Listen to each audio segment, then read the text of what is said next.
Today I'm going to share with you 3 exercises that are absolutely perfect for beginner guitar players who want to start bringing in lead guitar and guitar soloing elements to their playing, because in all of our favorite, guitar solos, all of our favorite guitar players, there's only really a handful of skills that they utilize and are obviously, masters of, that make their solos sound great. So skills like hammer-ons and pull-offs and slides and bends and things like that, they're inside of all of our favorite guitar solos. So anyways, we're going to cover those skills today and give you some really simple exercises to allow you to start practicing them and getting them under your fingers. So grab your guitar and let's jump in.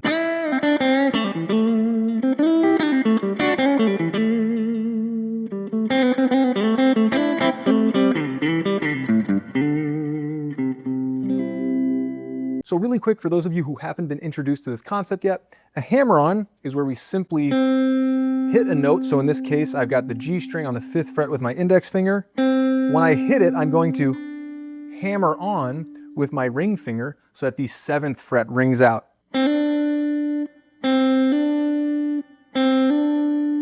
All right, so there's the skill itself. And as always, in the description, there is a PDF with all of these exercises. It's a simple Google Drive link. I don't need your email. I don't need your social security. I don't need your mother's maiden name. I'm not going to try to sell you anything. Download that. You'll have it for life. And you can, work on these skills without needing to come back to the video. All right, now back to exercise 1. So the exercise, played at a moderate speed, sounds like this.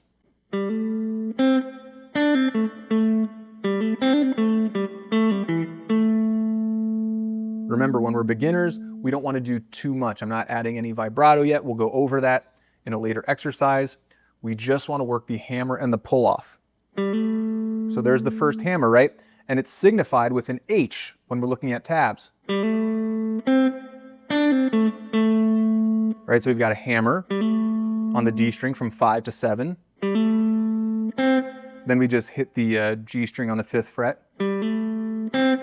Pull off from 7 to 5 on the G string, right? You really want to be pulling down almost. You can't just release your finger, right? So that you're actually creating a little bit of bounce, a little bit of friction.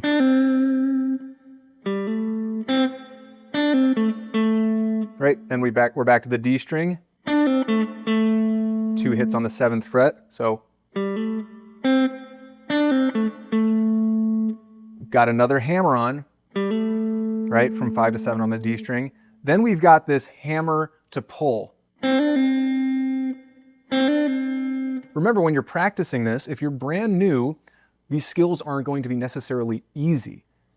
You might have to kind of sound this out, slowly work your way through this. You might set a 10-minute timer and just work on this, exercise, this kind of phrase, this lick for 10 minutes. Because each hammer-on, each pull-off might give you a little bit of trouble, all right? But that hammer into pull is we're just on one hit, we're hammering 7 and pulling off, back to 5. So we've got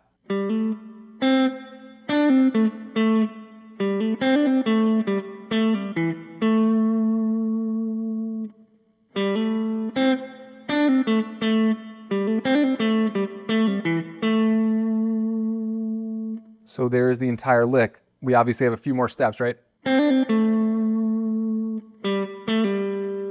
There's the last pull-off.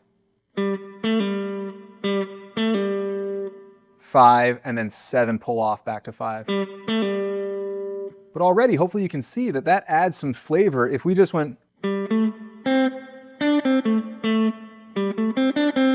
right, it wouldn't have, that same kind of zest, all right? And you will take this further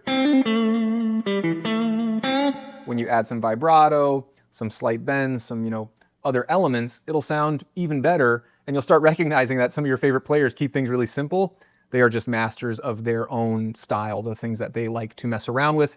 They have gotten very good at it over years and years of repetition, all right? Just again, really slowly, the full thing.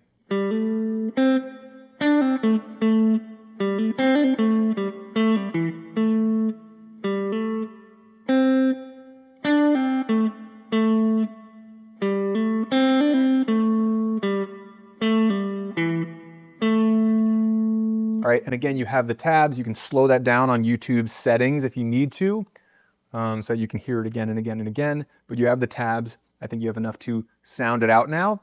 So with that, we're gonna move on to exercise 2, which is all about slides, sliding up and down the neck, very important. And before I jump into that, I should say, if you are enjoying this, you're a beginner guitar player, you're enjoying, the idea of accumulating these skills and getting better at lead guitar and guitar soloing, things like that, make sure to actually like the video and subscribe to the channel. There's lots of good stuff, on this channel already. I will have plenty more coming out soon enough, but that is helpful for me. It helps get the information out to the wider interwebs, the wider YouTube platform. And so I will make that plug now. And with that, we'll get back to exercise 2 and 3. So just to make sure we're clarifying this concept, a slide is literally sliding up or down the neck. All right, so in this example, I'm hitting the 7th fret and I'm sliding, maintaining that pressure, sliding up to the 9th fret. So 7 to 9, I'm just hitting the string once on the 7th fret, and then I'm sliding up to the 9th fret, right? So I'm maintaining some pressure, but as you practice, you'll recognize that kind of happy medium. You don't want to be so loose that the string is muted, but you don't want to be so heavy-handed that you're choking the neck, and then all of a sudden, there's too much friction, all right? So you want that nice happy medium. So the exercise performed at a moderate speed sounds like this.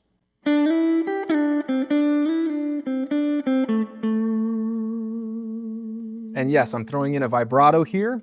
I should have said on the front end, exercise 2 and 3, we'll throw in a vibrato so you can work on that.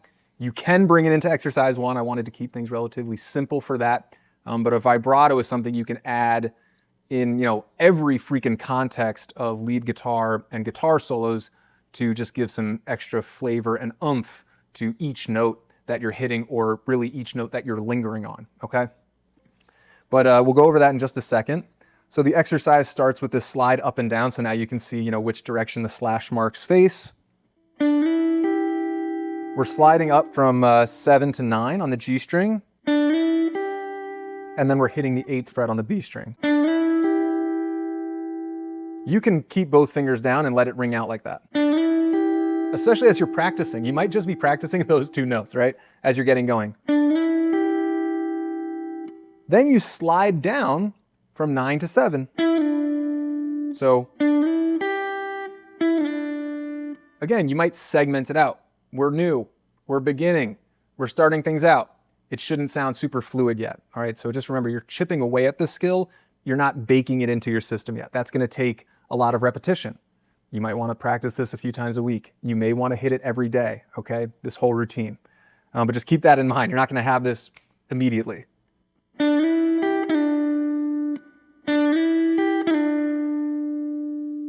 And then we come back down to 5.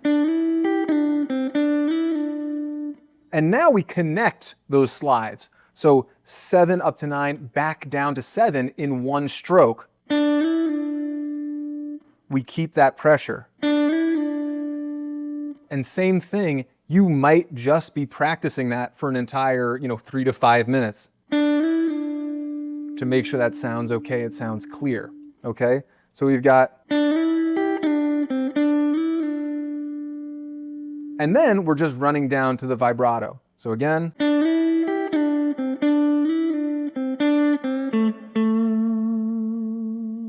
the vibrato, think about pulling the string down slightly, right? If we pull really hard, it's gonna sound a bit funky, right? Slight pull down, and then bring it back to the original position. And then you start moving more vigorously, right? You can start by being, slower with it. And then notice I'm supporting that finger, my ring finger, with my middle and my index. I'm not just keeping it loose. That's a weak vibrato, right? I've got my middle and index, as I said, supporting the ring. You'll also notice on the G string, the 5th fret, right before I get to that final note that I'm hitting the vibrato on, I'm doing that same pull, that kind of gradual pulling it down, and then I'm getting to that final, note. It's like the beginning of a vibrato. I'm just not hitting the full vibrato. So, excuse me.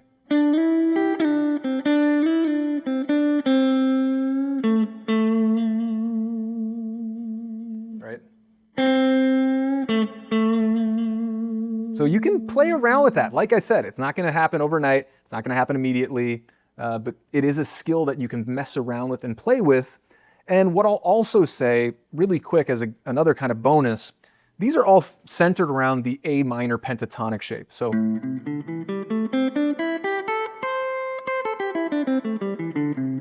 obviously the phrase we just played, we're sneaking up to the 9th and 8th fret on the G and B strings.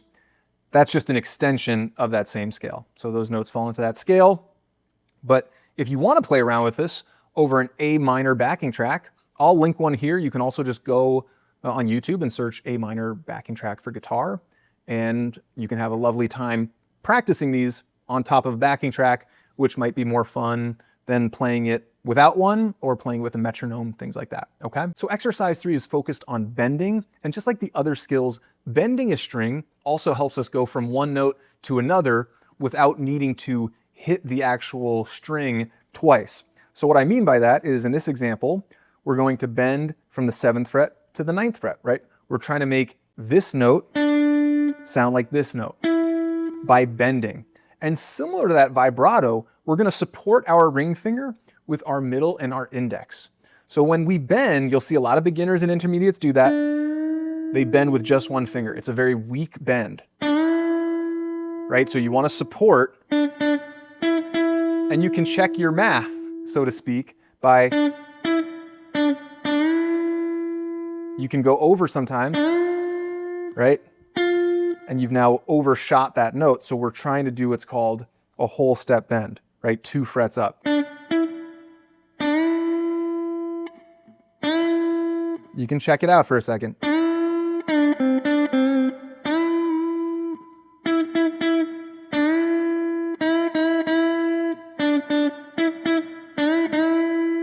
And it might look like that, I'm sounding it out with you. When you're starting out, you might just practice bending 7 to 9. If that's really difficult, you need to develop finger strength. Come up to the 14th fret. It'll be easier. It'll be easier on your fingers than, the lower we go, the more tension, the higher we go, the less tension. Okay, so just something to think about. But the actual exercise sounds like this.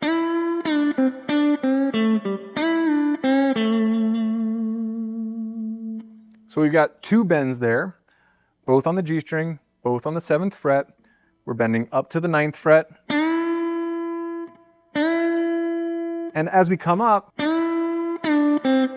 we're, at the apex, we're hitting that note again. So that's why you see 2 Bs, right? The B signifies the bend. So at the apex, we're bending back down, right? From 9 to 7. That's why it looks like that.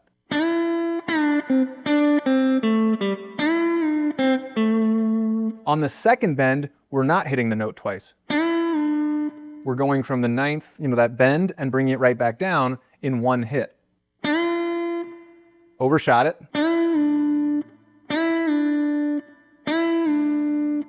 You might hear that D string ring out a little bit when you're playing through things quickly.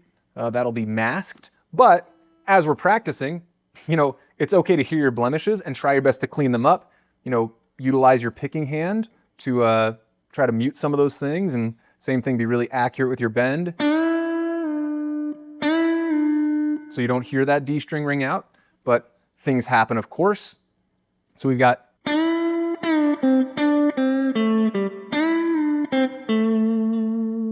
same thing, the vibrato on that last string, and of course, there's some pulling on that G string.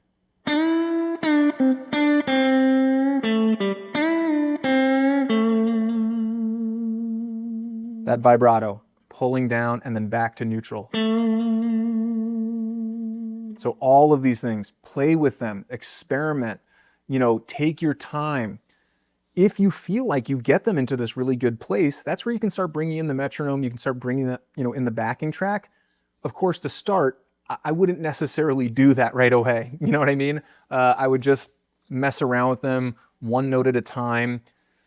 It's going to take you weeks and months to really dial these in and make them sound a little bit cleaner, but expect that. If you expect it and you just, maybe take 5 minutes per exercise and then get into some of the songs you want to learn, some of the solos you want to learn, it can be a lot more digestible than just, trying to hammer them and getting really frustrated and spending an hour. Spend a little bit of time and move on, all right? But there it is. There's the 3 exercises. I hope they've been helpful to you all. Again, if you found it helpful, make sure to like and subscribe. Download that freaking PDF, and I will see you all on the next one. Peace.